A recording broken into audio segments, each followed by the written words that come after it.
Il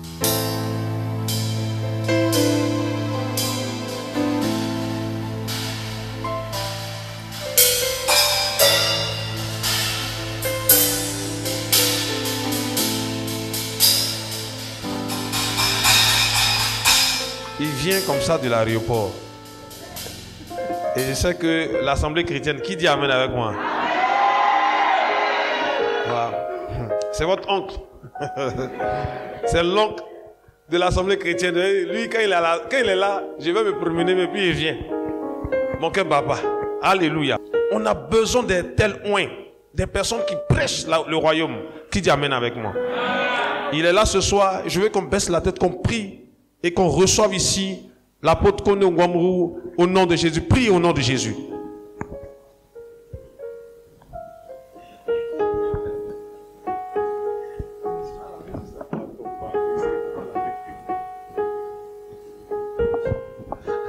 Seigneur, ce soir, nous te rendons toute la gloire.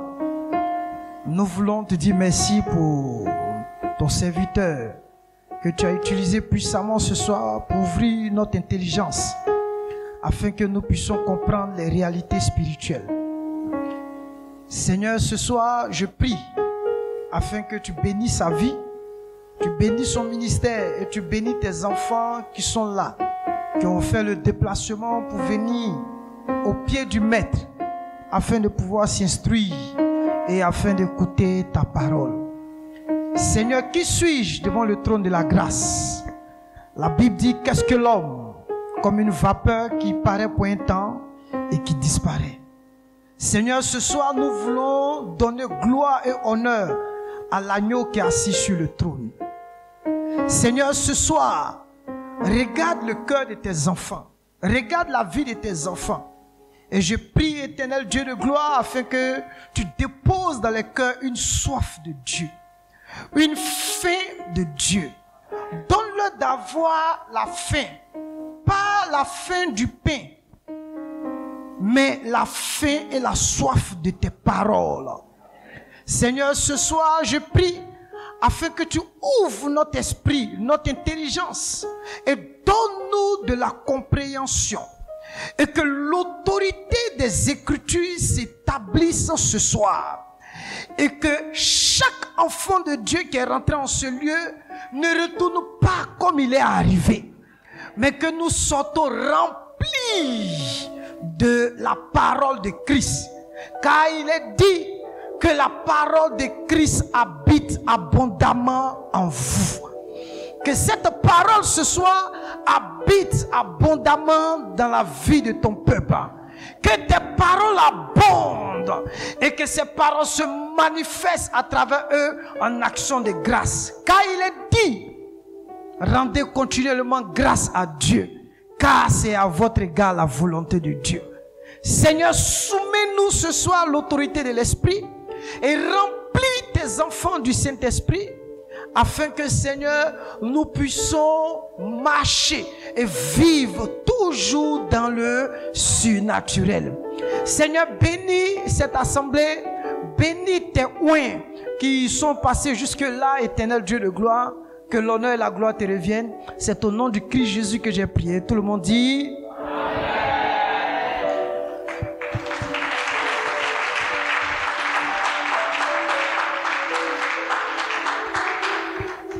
chez nous les Djoula, on dit Mbrasege.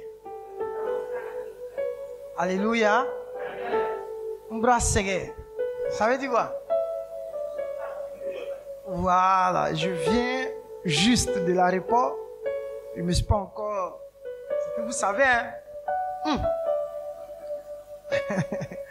Alléluia.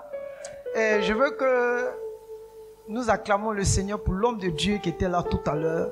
Je veux qu'on donne gloire à l'agneau pour sa vie.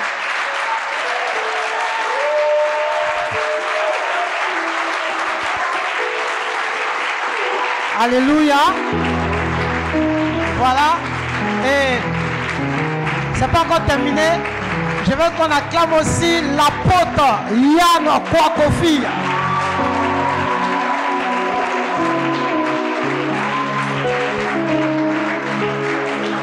Et On acclame aussi votre pasteur, le pasteur Bonisha.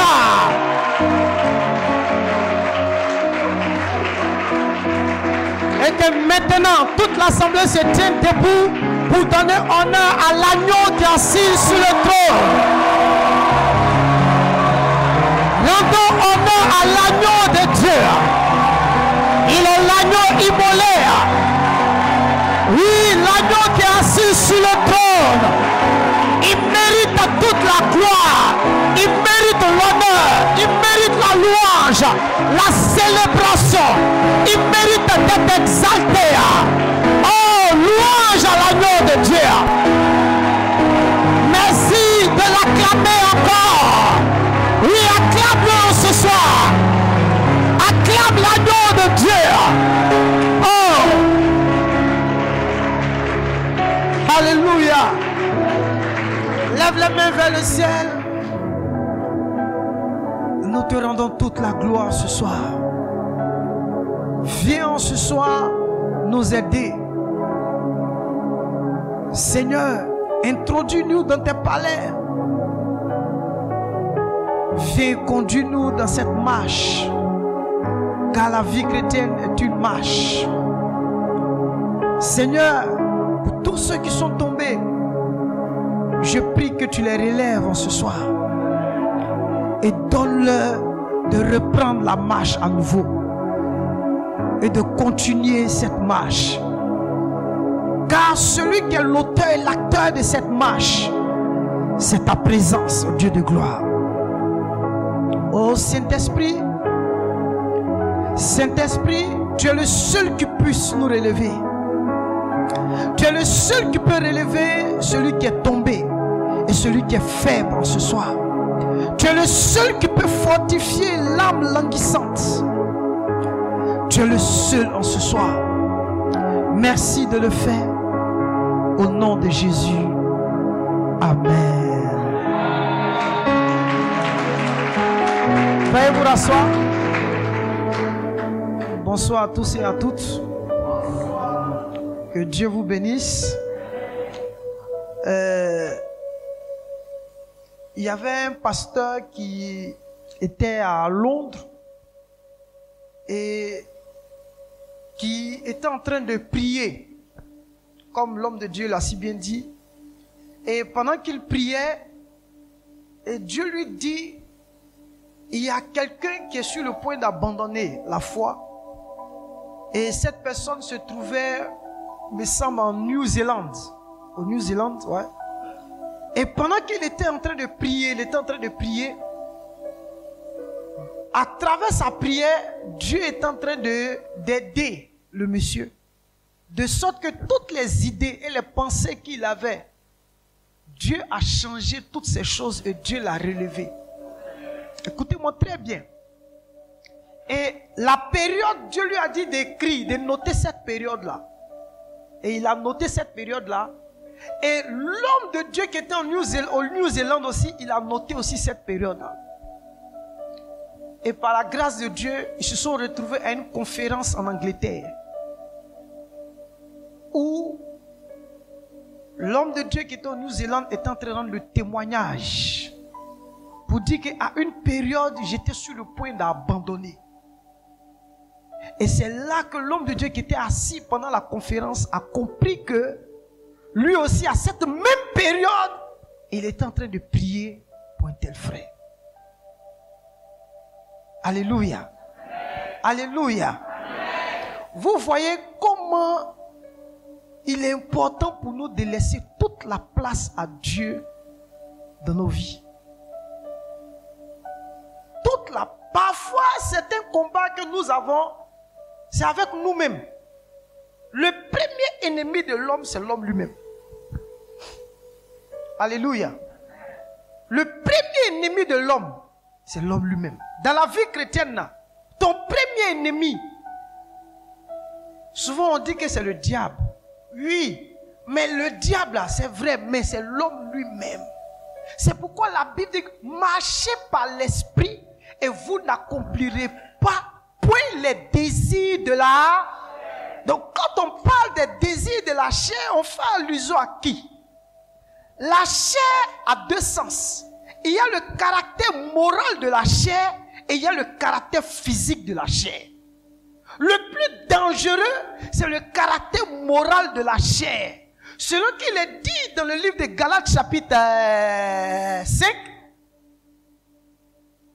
verset 24, qui dit quoi? Qui dit que notre vieil homme, notre chair a été crucifiée. La chair avec ses passions et ses désirs ont été comment? Oh, qui parle de passions et de désirs, c'est quelque chose qu'on ne peut pas toucher, attraper. C'est quelque chose qui touche à comment on appelle ça, qui est au-delà du physique. D'où on appelle cela le caractère moral de la chair. Alléluia. Est-ce que quelqu'un me comprend? Donc, chacun est appelé à laisser toute la place à Dieu d'œuvrer dans sa vie. Mais aujourd'hui, c'est devenu compliqué. Pourquoi c'est devenu compliqué? C'est important. Pourquoi aujourd'hui la place du surnaturel a disparu dans l'église? Pourquoi? Et ça, ce sont des questions que nous devons nous poser. Alléluia. Pourquoi ça a disparu? On n'a plus affaire aujourd'hui à des chrétiens spirituels. On n'a plus affaire aujourd'hui à des chrétiens qui marchent par l'esprit, qui sont connectés au trône de la grâce. On n'a plus affaire à des chrétiens qui se laissent conduire par l'esprit, dirigés par l'esprit. Aujourd'hui, regardez le témoignage que je viens de rendre. C'est des témoignages qui ont disparu, c'est devenu rare. Pourquoi? Parce que on a une façon de faire et on a une nouvelle compréhension de la vie chrétienne. Et cette compréhension de la vie chrétienne, c'est dans ce système que nous sommes. C'est dans ce système que beaucoup se trouvent aujourd'hui. Parce qu'aujourd'hui, quand on vient à l'église, on dit voilà comment on doit faire. C'est pas ça? Il y a une certaine liturgie, il y a un certain système qui est établi aujourd'hui même dans cette histoire de Dieu, n'est-ce pas? Parce que quand vous allez partir, aujourd'hui on est en fin d'année, c'est en fin d'année que les gens doivent mourir. Oui, les gens doivent mourir en fin d'année. Donc, les chrétiens se précipitent dans les jeûnes et dans les prières. Ils s'adonnent. Pourquoi? Prions, prions, prions, parce que vous voyez, même les batailles, les combats que les gens mènent, ça n'a rien de spirituel. Alléluia. Ça n'a rien de spirituel. Les gens s'engagent dans des batailles inutiles, futiles, qui n'ont aucun sens. Pourquoi? Parce qu'ils ont vu. Donc, la vie chrétienne aujourd'hui est une vie où je vois. Et je suis allé dans l'église de l'U, j'ai vu, donc je viens y reproduire. Donc, du coup, le véritable repère qui est l'Esprit de Dieu, le Saint-Esprit a disparu. Donc, aujourd'hui, l'Esprit de Dieu, ou du moins, Jésus-Christ n'est plus le repère de l'église. Donc, si Christ n'est plus le repère de nos églises, cela sous-entend que le surnaturel, qu'est-ce qu'il fait? Il disparaît peu à peu. Donc, quand on nous voit, on nous dit, on est des chrétiens, mais ici, là, rien ne prouve que nous tous on va aller au ciel parce que l'église était, comme on appelle, tremplée.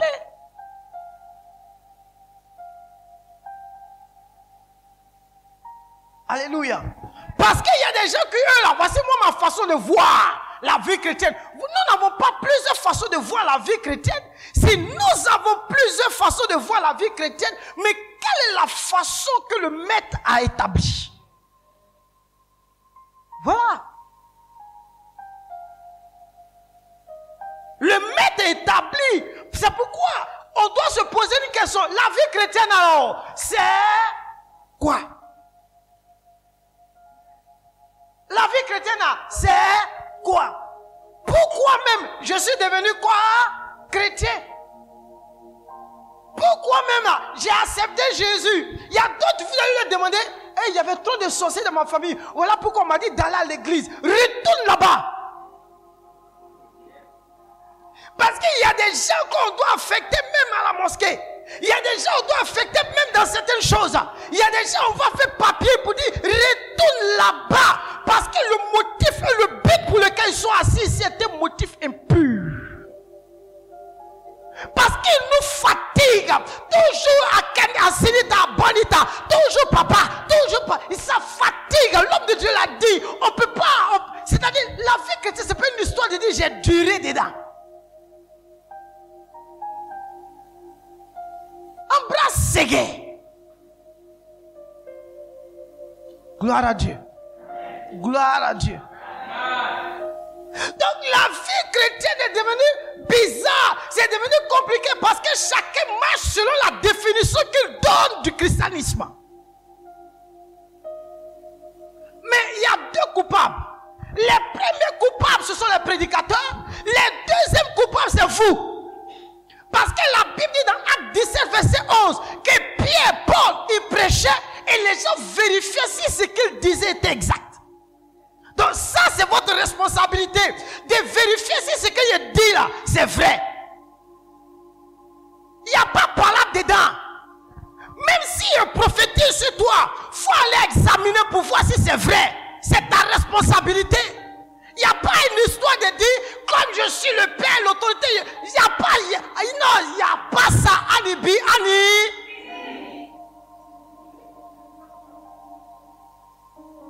Bible, il n'était pas né, et puis c'est venu.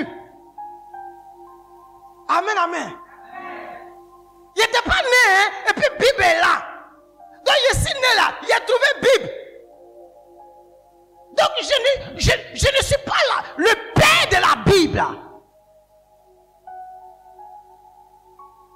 Demande à ton voisin, vie chrétienne, c'est quoi?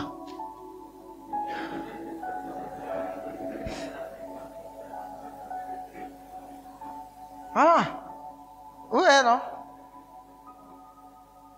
Parce que il faut que le surnaturel, c'est-à-dire, si vous savez ce que l'homme de Dieu a fait tout à l'heure là, c'est-à-dire, quelque chose a été déposé en ce lieu. Mais, mon père m'a dit, que chez nous, mon père m'a dit, il dit, mon fils, chacun vient avec le récipient, chacun part à la source avec le récipient, avec son récipient. Il y a d'autres qui vont avec un gobelet, il y a d'autres qui vont avec un camion, il y a d'autres qui vont avec un seau. Tout compte fait, chacun prendra ce qu'il a pris en fonction du récipient qu'il a. Gloire à Dieu. Gloire à Dieu. Gloire à Dieu. Frère, regardez l'église de Corinthe. Écoutez-moi bien. C'était une église qui avait reçu deux choses. La première chose, c'est que c'était une église qui avait reçu la saine doctrine. La deuxième chose, c'était une église qui était bénie et riche en dons spirituels. Mais malgré cela, cette église a sombré. Dis à ton voisin, sombrero. Alléluia. Cette église a quoi? Sombré. Et quand vous lisez 1 Corinthiens, l'apôtre Paul n'a pas défini de thème à l'épître de Corinthiens. Pourquoi? Parce que certains problèmes existaient dans l'église. Et il y a quelqu'un qui s'appelle Chloé qui a écrit à Paul.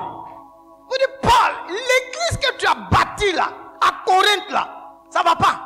Ah, qu'est-ce qui ne va pas? Voici ça, voici ça, voici ça, voici ça. Mais quand l'apôtre Paul va entendre toutes ces choses et qu'il va commencer par aborder les problèmes qui existaient dans l'église de Corinthe, l'apôtre Paul va commencer par des salutations. Et la salutation qu'il fait était sa signature. Pour montrer que ce qu'il est en train de rédiger, d'écrire là, venait de lui, de sa propre autorité. Alléluia. Mais lorsque vous lisez le chapitre 2, allons-y. Prenez mon Bible dans 1 Corinthiens chapitre 2. Ah, la vie chrétienne. Vous y êtes? Verset 1 jusqu'au verset 5. J'ai fait un bon lecteur là. Bon. S'il n'y a pas de lecteur, bon. Pour moi, c'est ça, non? C'est ça? Non, je veux quelqu'un qui va lire. Mais quand il va lire, là, hein, moi-même, là, ça, moi, je veux que... Non. Oui, attends, il y a quelqu'un qui est là-bas. Vas-y. Non, tu sais, quand tu lis, il ne faut pas parler comme pour moi, frère. Pour moi, frère. Puis il a mis virgule. Pour moi, frère. Pour moi, frère. Vas-y. Lorsque je suis allé chez vous. Écoutez, Paul dit, pour moi, frère, lorsque moi, Paul, je suis allé chez qui? Chez vous. Ce n'est pas avec une supériorité de langage ou de sagesse. Écoutez, je ne suis pas allé chez vous là avec une supériorité de quoi? Langage. Vous savez à qui il parle? Il parle aux chrétiens de Corinthe. Corinthe était une ville qui était située en Grèce. Or, les Grecs ont développé ce qu'on appelle une sagesse, un état d'esprit qu'on appelle la sagesse. Eux, ils donnent de la valeur à tout ce qui est philosophie, à tout ce qui est pianiste, va un peu doucement, voilà, à tout ce qui est philosophie. Pianiste, il faut baisser un peu le son, voilà. À tout ce qui est quoi? Philosophie. Et puis quoi encore? Connaissance. Quoi encore? La sagesse. Quoi encore? C'est-à-dire tout ce qui est l'oratoire. Parce qu'aujourd'hui, on dit que quand vous êtes pasteur, vous devez apprendre l'éloquence. C'est pas ça? Vous devez être un homme très éloquent. Vous devez savoir vous tenir sur le pupitre, savoir parler. Mais tout ça, c'est quoi ça? C'est qui est où? Et c'était cette sagesse-là qui est rentrée dans l'église de Corinthe. Est-ce que vous comprenez un peu? Donc Paul dit, pour moi frère, lorsque je suis allé chez vous là, je ne suis pas allé avec une supériorité de quoi? Langage. Vas-y. Ou de sagesse. Ou de sagesse. C'est-à-dire, langage et sagesse, c'est la même chose. On dit, soit tu prends langage, soit tu prends sagesse. Qui prend? Toi, tu prends quoi? Toi, tu prends quoi? Voilà, donc c'est que tu prends, en tout cas, prends un peu, tu laisses l'autre. Si tu prends langage, l'autre va prendre sagesse. De toutes les façons, abeille, kelenge. Amen, amen. Donc, ce n'est pas avec une supériorité de langage que je suis allé quoi?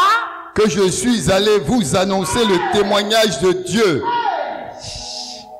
Je ne suis pas venu parler du témoignage de Dieu avec l'enseignement et la sagesse des Grecs. Avec la supériorité du langage. Non, comment on appelle ça? La supériorité du langage. Je ne suis pas venu parler du témoignage de Dieu. Donc Paul il oppose le témoignage de Dieu à la sagesse ou au langage des Grecs. Quelqu'un me comprend? C'est pas ça que je suis venu au milieu de vous là. C'est pas ça que je suis arrivé. Je ne suis pas venu avec cette histoire de développement personnel là. Aïe aïe aïe, je pense dont je suis, le cogito ergo sum. C'est pas ça que je suis arrivé. Je ne suis pas venu pour vous étaler mes connaissances. Non, je ne suis pas venu pour ça. Je ne suis pas venu pour étaler tout mon savoir, mes prouesses. Écoutez, l'apôtre Paul, quand il parlait à Timothée, il dit Timothée, j'ai combattu le bon combat. J'ai achevé la course, mais j'ai gardé la foi. Il n'a pas dit qu'il a gardé des villas. Il n'a pas gardé des maisons, mais il dit il a gardé la foi. Oh, Paul était un grand bâtisseur. Aujourd'hui, on veut nous faire croire que nous sommes, c'est des grands bâtisseurs. Ils ont 120 000 églises, on fait rien ça. C'est pas ça l'objet de notre foi. L'objet de notre foi est basé sur le témoignage. Quand je suis arrivé chez vous là, ce n'est pas avec une supériorité de langage ou de sagesse que moi, Paul, je suis venu vous annoncer le témoignage de Dieu. Vas-y. Car Je n'ai pas eu la pensée de savoir parmi Écoutez, vous autres quand je suis rentré chez vous là, il y avait tellement de pensées, il y avait tellement de courants d'idées, mais moi j'ai pas voulu savoir toutes ces pensées que vous avez développées. J'ai pas voulu savoir. Vas-y. Je n'ai pas eu la pensée de savoir parmi vous autre chose que Jésus-Christ. La seule chose, quand Paul est rentré dans l'église, quand Paul est venu au milieu d'eux, la seule chose qu'il voulait voir et qu'il voulait savoir, c'était le témoignage. Et ce témoignage, c'était qui? Jésus-Christ. Et Jésus-Christ a Crucifié. Voilà le témoignage que Paul voulait voir dans une église déchue. Le témoignage qu'il cherchait à voir dans une église qui a perdu sa place, la place du surnaturel. Il voulait Jésus-Christ et Jésus-Christ a Crucifié. Vas-y. Moi-même, j'étais auprès de vous, dans un état de faiblesse. Faiblesse par rapport à quoi? Parce qu'eux se disaient forts par rapport à la connaissance qu'ils ont développée. Mais Paul il se sentait faible par rapport à toutes ces choses. Il était dans un état de crainte. Mais attendez, écoutez-moi, attendez. Quand je suis au milieu, il y a une grande, il y a du monde. Et puis ils sont en train de parler de comment on appelle Platon. Les platoniciens, les épicuriens, ils sont assis. Ils sont en train de faire des développements. Et c'était monnaie courante en grec. En Grèce, pardon. Alléluia. Ah, tu veux que je me nettoie? On dit, tu mangeras la sueur de ton front. Donc laisse la sueur va pousser un peu. Hein? Merci, hein? Dieu te bénisse. C'est ça, non? Ici, un ouvrier de Jésus. Hein? Non, sueur va tomber un peu. Mais s'il ne voit pas sueur là, comment il va...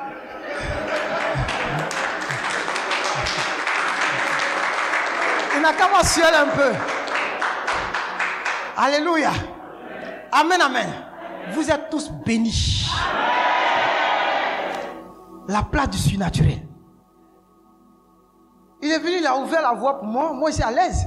L'homme de Dieu l'a ouvert. Il frappe en même temps dedans.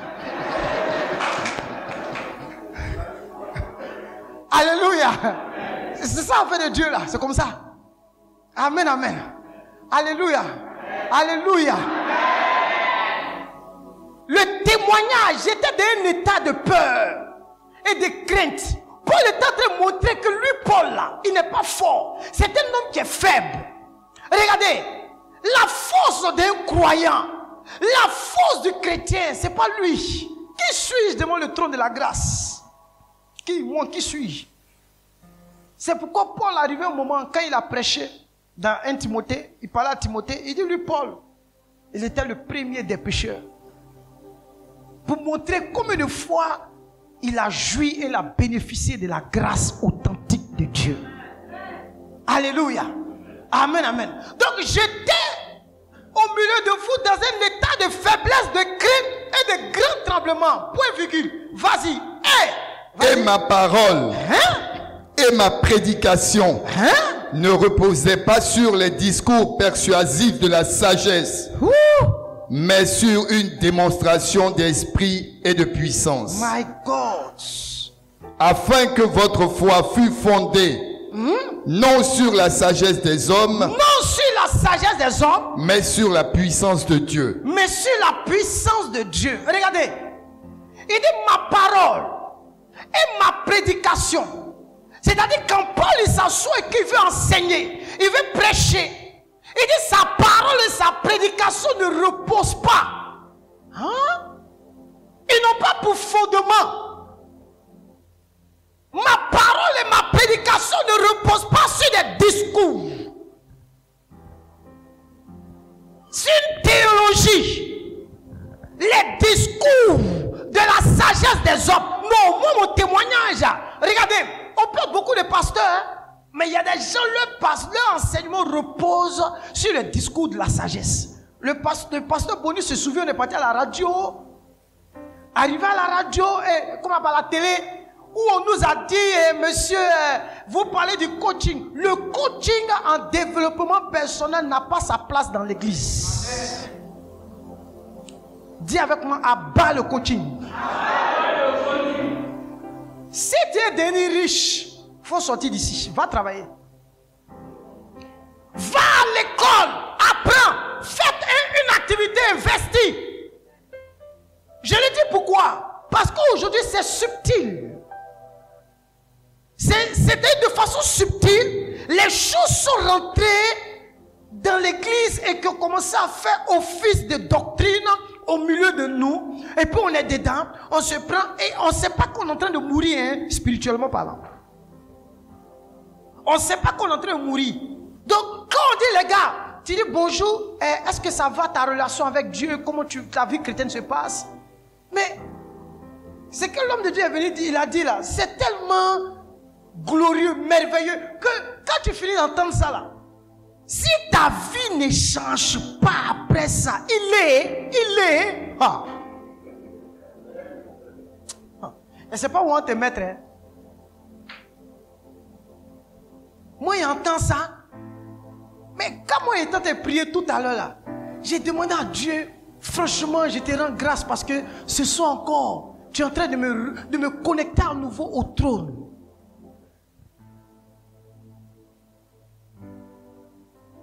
Mais avant qu'elle continue, hein, c'est une parenthèse. Vous savez pourquoi on n'arrive pas à se connecter mais à toutes ces choses-là, hein?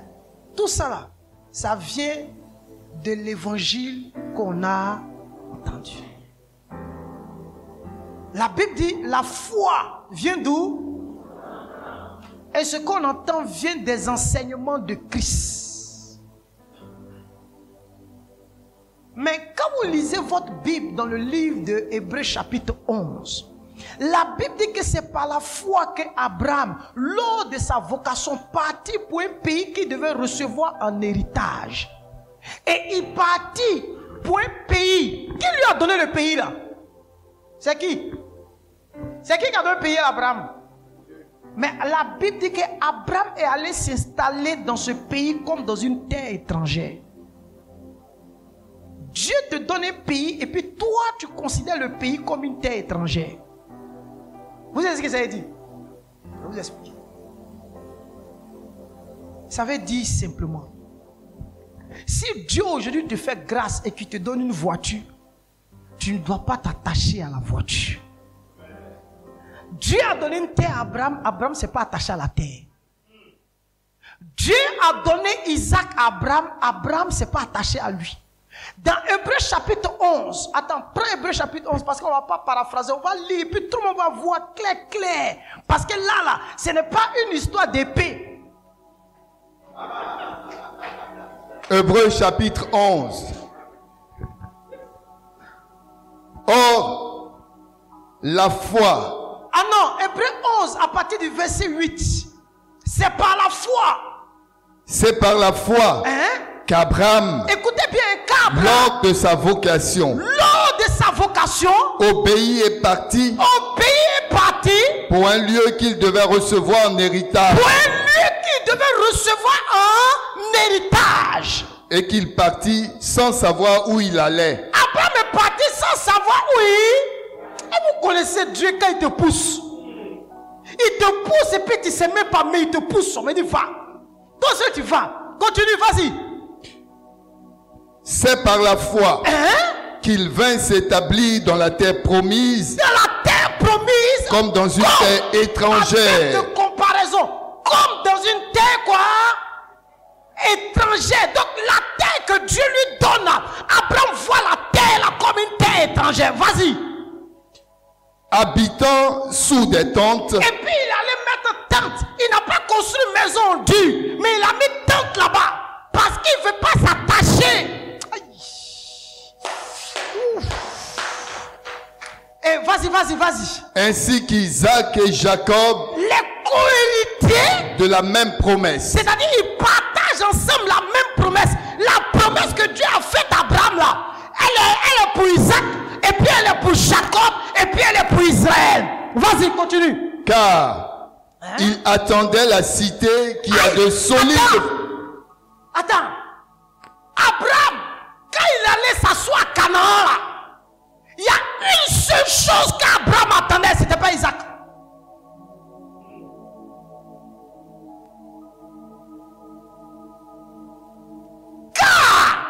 verset 10, il attendait la cité qui a de solides fondements,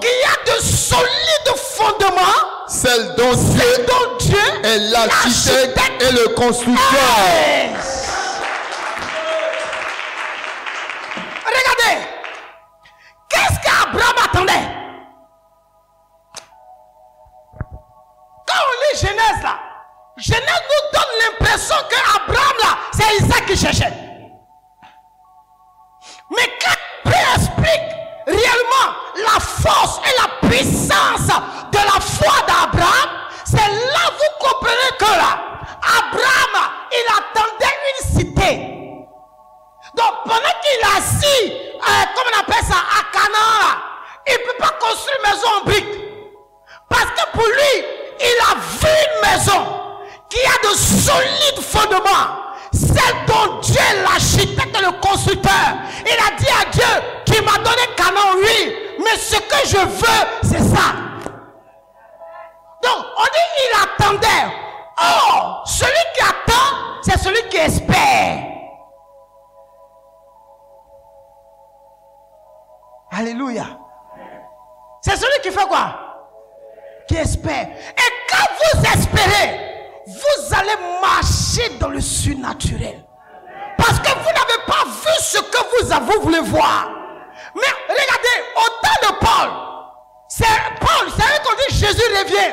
Parce qu'ils espéraient tellement voir Dieu. Or, 1 Jean, chapitre 3, verset 3 dit quoi? Non, 2, dit quoi? Il dit quoi? Quand Christ paraîtra, vous aussi vous allez paraître. Et quiconque a cette espérance se purifie comme lui-même il est pur. On ne se purifie pas pour avoir l'argent. On se purifie à cause de l'espérance qui est dans le ciel.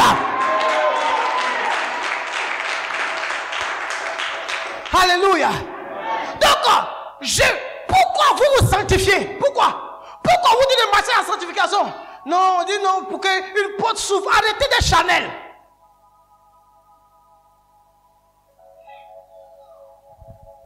Premièrement, je me sanctifie parce qu'il est lui-même saint. Je me sanctifie à cause de l'espérance qui est dans le ciel. C'est cette espérance-là. Oh my God. Pourquoi apôtre Colin il s'en fout? Pourquoi il marche? Même si on dit rejetez-moi aussi la terre, il m'en fout. Pourquoi? Parce qu'il y a, c'est ça l'objet qui me motive. C'est ça l'objet premier de la foi.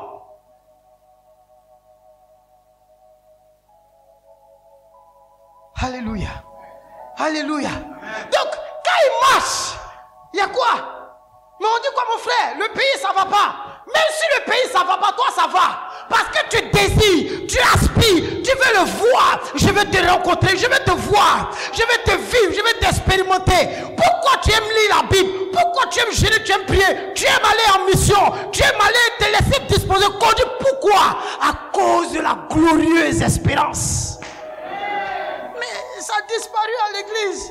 Quand il vient dans le miracle de 72 heures, de 24 heures, c'est pas ça? Hein? Ou bien après on vous dit quoi encore? On dit, comment on appelle ça? Sur mon manteau, il faut venir t'en mettre 100 millions. Parce que Bonnie, tu en sais. Tu vois un peu? Et bon, et on vous dit, non, il y a un gars qui m'a traumatisé. Hein? Vous voyez, quand vous souffrez, souvent les souffrances assurent beaucoup de choses. Tellement il souffrait. Il était au quartier là-bas. Et quand il y a un monsieur qui m'a regardé, les parents m'ont regardé, il dit, mon frère, affaire de Dieu, il faut laisser tomber. C'est qu'eux-mêmes, ils te regardent, ils ont pitié de toi. Amen, amen. Alléluia. C'est que le païen même te regarde. Mon heure est arrivée. Hein. Le païen te regarde. Et puis il te dit, lui là, quand il le regarde, il me fait pitié. Et à affaire de Dieu là, il faut arrêter. Il me regarde, il me dit, ta maman vient d'où? J'ai dit, ma maman, elle est Yacouba. Elle vient de Man. Il dit, est-ce que tu sais qu'ils ont caché ta vie à Man? Donc il faut aller à Man. Il dit, oh, ouh. Je suis foutu. Hein? On dit dans la main, hein? Il a traversé près de combien de kilomètres? Et puis il y a la main pour faire quoi? On dit non, dans les montagnes là-bas, ça va. Il dit, mais Dieu. Donc, comme je n'ai rien d'art, on dit, moi, ma vie est cachée dans la montagne. Bon, les gens qui sont riches, leur vie est cachée où? Ça a Abidjan, quoi. Ouvrez vos yeux. Hein. Ouvrez, ne soyez. Ayez la tête, hein. C'est pas parce qu'on est chrétien qu'on ne réfléchit plus. Hein. Quand on est chrétien, on réfléchit. Il y a des choses là. Tu calcules pour voir ça là. Et Messie, il dit non, ça là c'est bon. Moi, je refuse tout ça là. Mais comme on dit, je n'ai rien. Souvent, quand on dit, quand les gens n'ont rien, on voit trop de démontieux. Sortez de ce système là. Ça, c'est la sagesse des Grecs. Gloire à Dieu. Gloire à Dieu. Il dit, ma parole et ma prédication ne reposent pas sur des discours persuasifs de la sagesse, mais sur une démonstration de quoi? Une démonstration, c'est quoi? Ça veut dire quoi? Ça veut dire que Dieu accompagnait la prédication de Paul par la démonstration la plus puissante, c'est-à-dire son esprit. Afin que, conséquence, c'est pas ça, votre foi soit fondée sur quoi? Non sur la sagesse des hommes, mais sur la puissance de Dieu. Puissance de Dieu ici, là, je vais vous montrer c'est quoi. Prends 1 Corinthiens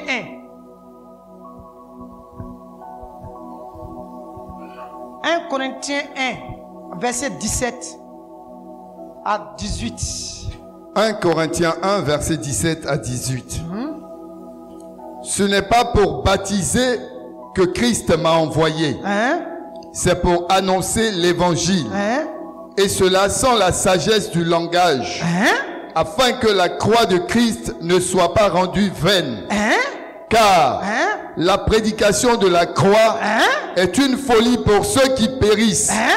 Mais pour nous qui sommes sauvés, elle est une puissance de Dieu. Donc, afin que votre foi soit fondée non sur la sagesse des hommes, mais sur la puissance de Dieu, fait référence au témoignage de la croix. Que Dieu vous bénisse. On m'a dit mon heure est arrivée. Hein? C'est ça, non, pasteur? Amen, amen. Alléluia. Bon. Le surnaturel, sa place dans votre vie, dans l'église, c'est que d'abord nous tous on retourne à la puissance de Dieu. Paul prend l'église, il dit retournez-vous tous à la puissance de Dieu. C'est pourquoi il dit que quand je suis arrivé parmi, je n'ai pas voulu savoir autre chose. Parce que quand nous retournons au message de la croix, nous revenons à la puissance de Dieu et nous rentrons à nouveau pour vouloir les ramener dans le surnaturel. C'est pourquoi il dit, je n'ai pas voulu savoir autre chose que Jésus-Christ. Et Jésus-Christ quoi? Oh, lorsqu'on parle du message de la croix, le message de la croix a pour objectif de venir tuer l'homme et de laisser toute la place à l'esprit. Donc, ta foi est fondée sur quoi?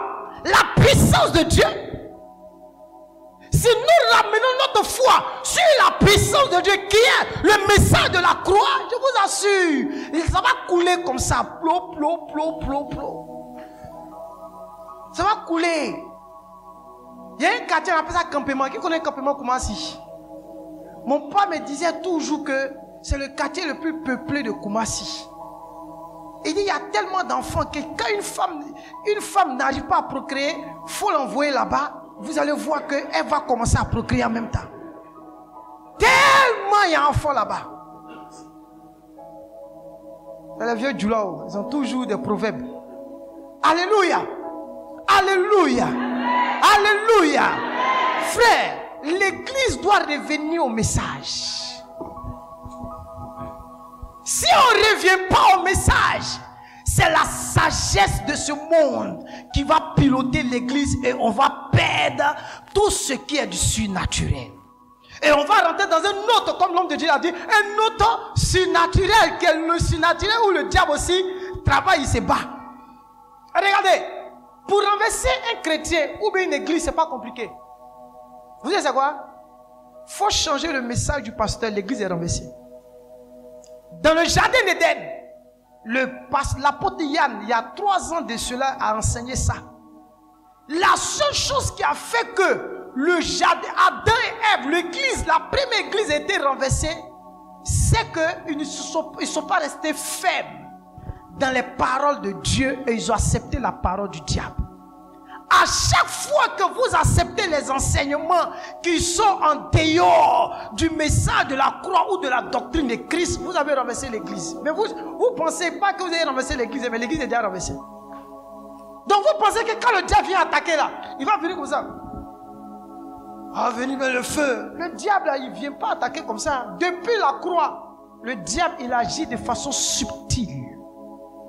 Subtil. C'est pourquoi 2 Corinthiens chapitre 11 dit quoi? Il dit que lorsqu'on vous annonce un autre évangile, vous le supportez fort bien. Lorsqu'on vous annonce un autre Jésus, fort bien. Lorsqu'on vous annonce, vous recevez un autre esprit, vous le supportez fort bien. Donc pour te renverser là, c'est pas compliqué. Il va venir faire. Souvent ça vous arrive, non? Ils sont là.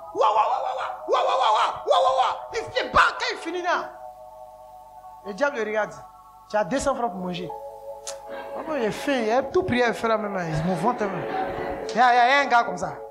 Il dit il vient de prier. Là. Même André, Dieu même m'a laissé. Hein. Oh, il est faim, il n'a rien pris, il est pris, fini de prier, mais pressé. Donc toi tu as prié là, c'est pourtant pour manger quoi.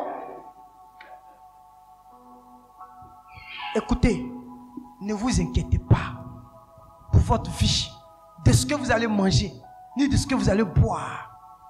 Comme l'homme de Dieu l'a si bien dit. En grec, ça veut dire merimnao, qui veut dire donner de l'intérêt au royaume des ténèbres qu'au royaume de Dieu. L'inquiétude. Quand quelqu'un commence par s'inquiéter, il commence par donner de l'intérêt au royaume de Dieu et il commence par dévaloriser la puissance de Dieu, montrant que Dieu là, il est trop faible. Vous savez comment son comportement c'est quoi? Je viens. C'est mon frère vient. Dieu, je suis venu te déposer à tes pieds ma prière. Tu attrapes. C'est Dieu, non? Et puis il dit donne. Depuis qu'il t'a donné là, tu n'exauces pas. C'est mal ça. Moi-même, il a trouvé un autre moyen pour pouvoir exaucer ma prière. Puis il est là. On dit non. Voilà ce que tu dois faire. Voilà ce que tu dois faire. Mon frère, tout ce que tu fais là, si ce n'est pas monté par l'esprit, c'est zéro. C'est zéro. C'est pourquoi il dit, j'ai dit donc, marchez par l'esprit et vous n'accomplirez pas les désirs de l'âme. Que le Seigneur vous arrose. Qu'il ouvre votre intelligence. Qu'il vous aide à aller de l'avant. Là où tu t'es arrêté, que le Saint-Esprit te relève. Si ton amour n'était pas ça, que le Saint-Esprit apporte une réanimation dans ta vie. Qu'il te donne maintenant de lui laisser toute la place. Recevez les bénédictions de Dieu. Recevez les grâces divines. Soyez abondamment bénis